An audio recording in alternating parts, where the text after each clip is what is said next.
Hello again, everybody. Welcome to the Tigers Baseball Podcast. This is recorded on Sunday, July 10th, 2022. I'm your host, Chris Schulte. I sound like I'm not your host, Chris Schulte, because I'm not feeling like your host, Chris Schulte. But we'll just leave it at that. A lot going on, so let's get to it. Let's start with the injury report. Austin Meadows was supposed to join the Tigers this week in Kansas City. He is on a rehab assignment in Toledo. He's going to stay there for a little while longer. He actually hurt both Achilles tendons doing his training program after coming off of the COVID injured list.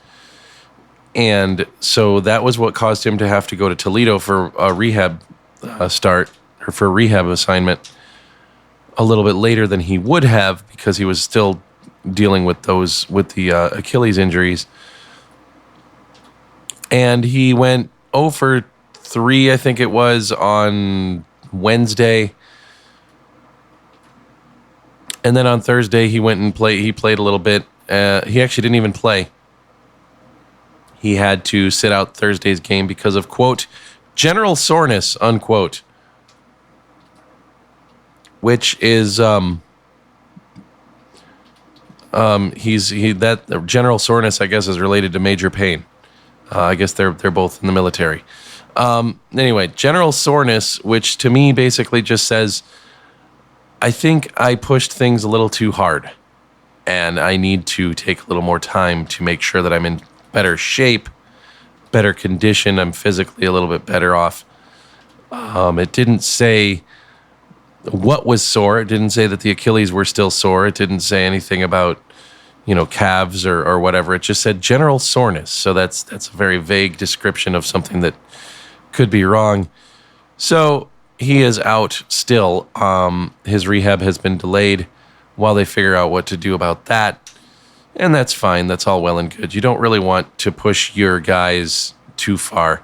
Now, in the meantime, Tigers fans are sitting there going, well, Isaac Paredes has 13 homers already. Well, yeah, he does. But where would you play him? Can't play him at third base. Jeimer Candelario has that spot. Can't play him at second. Jonathan Scope has that spot. Can't play him at short. You're paying Javier Baez $40 million to play that spot. So really, look, Isaac Paredes having a good year. That's good for him. Congratulations. Austin Meadows had a track record, and he's not living up to that track record. It's a freak year. It happens. Give it some time. He's here for another 3 years or so, 2 or 3 years. Give it some time. He'll square it away. If he doesn't square it away this year, so be it. He'll square it away next year. And you don't know what Isaac Paredes is going to do next year. People tend to look at trades in the short term instead of the long term. I think this is one of those trades where you got to look at it more in the long term point of view, because if you don't, then you're going to sit there and bash Al Avila for something that he did out of necessity. And normally I'll be the first person to jump on Al Avila's steaming carcass and stick a fork in him because I'm tired of him. But in this situation, I think, look, he did what he had to do. The Tigers had lost Riley Green for an extended amount of time. Yeah, he's back, but you needed outfield help. Akil Baddoo was, only in his second year, and actually clearly didn't show very well for his second year when he was up here. Derek Hill was hurt. Victor Reyes was, you didn't know what you were going to get from him. Really, the only stability that you had in the outfield at that time was Robbie Grossman.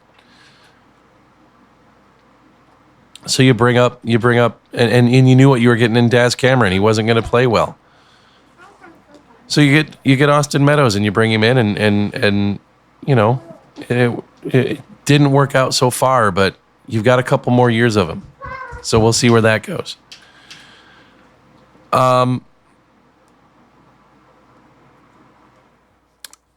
Some more injury news. Matt Manning is throwing off a mound. He is probably going to have he's probably going to start doing a rehab assignment in Lakeland later this week. My guess is he'll get a couple of starts there and then go to Toledo for about 4 or 5 rehab starts. We'll probably see him mid to late August. Outside of that, Jose Cisnero is rehabbing in Cleveland. Oh, God. Jose Cisnero is rehabbing in Toledo, and he's doing pretty well.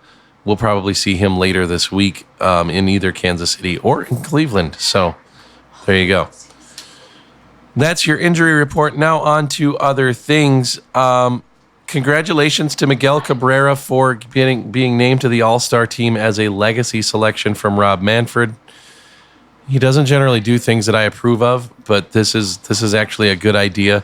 Him and Albert Pujols are both on the team on the teams as legacy picks.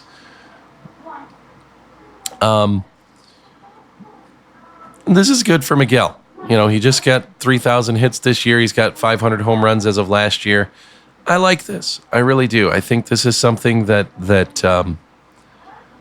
is good for baseball. It's good to remind the younger players, hey, look, these are guys that have hit some major accomplishments, and you know, it's a good way to just commemorate what they've done, and I approve. And as far as Miguel Cabrera is going, look, he's hitting 306. Dude's hitting 382 with runners in scoring position. He's hitting 450 with runners in scoring position and 2 out. Okay, he's not hitting 30 home runs anymore. But I'll take a 300 batting average from Miguel Cabrera at age 39, especially if he's hitting over 380 with runners in scoring position. I'll take that every day of the week and twice on Sundays, especially with the way the Tigers offense had been performing over the last, since the beginning of the year. So there you go. This is going to be a short podcast because my voice isn't going to be able to take much more of this.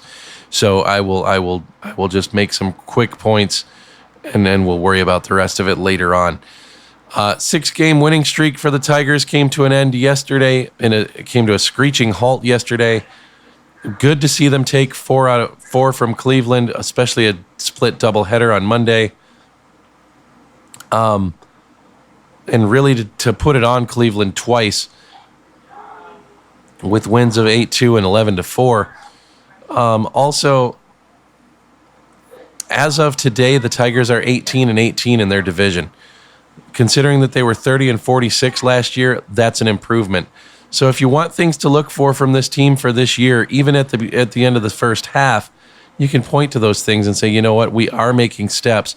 We're not making as big of a step as we wanted to this year, but there are some positives to come off of this year.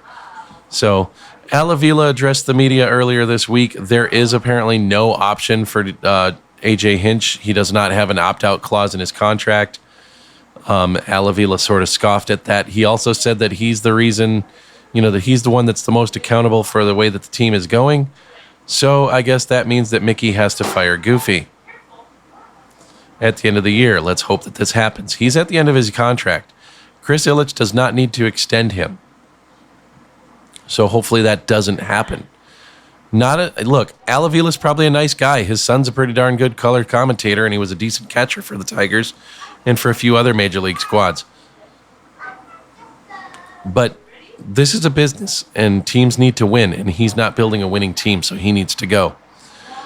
I wanted to kind of comment on something about Chris Ilitch. I thought it was kind of interesting last week. I didn't get the chance to comment on this last Sunday because it totally slipped my mind, but I was thinking about it earlier, and I kind of remembered it and kind of had a chuckle.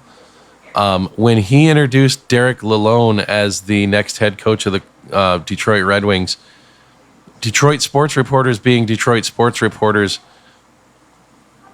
it was kind of funny because they were asking him about Derek Lalonde, and then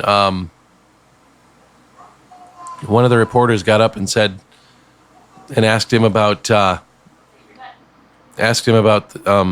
Tigers, and he was like, "Well, I like where the Tigers are going. I really do. Even though we've had a slow start in the first half, I really like where we're going." Welcome to Detroit, Chris. If you didn't know how passionate Detroit sports reporters were, welcome to Detroit. I understand you've been involved with Detroit sports for 40 years. But that had to be an eye-opener. You're introducing the new head coach of your hockey team, and you're doing it in the middle of baseball season, and you get a baseball question. Gee, were you surprised by that? I'm happy with a 6-2 week. I'm not disappointed in a series split, a 4-game series split in Chicago. I'm just not. To me, that's not a problem. When you consider the fact that this team was 1-5 against the White Sox through the first 6 games, now they're 3-7 through 10. I can take that. I can live with that. I'm not going to complain because there's 9 games left. They can still make it a season series. They may lose the season series, but they're not going to get absolutely shellacked in the season series the way they did against Cleveland a few years back, the way they did against the White Sox last year. So I'm okay with it. I'm not okay with a 1-2 series against Kansas City last weekend. But you know what? We got a 4-game series in Kansas City this week that starts tomorrow with a doubleheader, and we'll see where it goes. So let's get to this week's schedule because I'm going to have to put a bow on this real quick. 4 games in Kansas City over 3 days. That's a doubleheader tomorrow, and then games Tuesday and Wednesday. What should have been an off day on Thursday is a rescheduled game that was rained out earlier this year in Cleveland. So there's a 4-game series in Cleveland, and then we go to the All-Star break where then Detroit has a doubleheader that they fly to Oakland for to play and then come back to Detroit. And we'll touch on that next week. We'll also touch on the draft next week because that'll be taking place during the All-Star Game festivities as well. So 4 games in Kansas City, 4 games in Cleveland. Detroit just took 4 games from Cleveland, so you know they're going to be smart and wanting to do something about that. Hopefully Detroit is able to handle their business in Cleveland, and hopefully Detroit's able to handle their business tomorrow and Tuesday and Wednesday in Kansas City. I'll be happy with a 4-4 split there. I'll be happy with a 6-6 road trip. Because if you can play 500 on the road, that's not a bad deal. I would prefer 7-5. I'd prefer 8-4. But I'm not going to get greedy, especially with this team. We won 6 in a row. That's a good start. That's a good deal. Let's not now lose 6 in a row and just make that 6-game winning streak look silly. Let's cut this off at 2 games, this losing streak off at 2 games, and be good with that and handle our business. So that's what's going to happen. That's what's happening this week. Forgive the voice. I wasn't going to do a pod at all, but I thought, you know what? If I'm not feeling good today, I'll probably won't be feeling good tomorrow, so I might as well get this knocked out of the way. That, and I want to spend some quality time with my wife.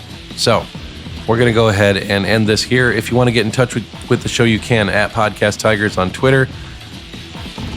TigersBaseballPodcast@gmail.com. It's the world's longest email address. Thanks to Anchor for distributing the podcast. Check us out on our YouTube channel and subscribe, like, rate, review, all of that fun stuff. Thanks for listening, folks. I'm Chris Schulte. Until next week, go Tigers.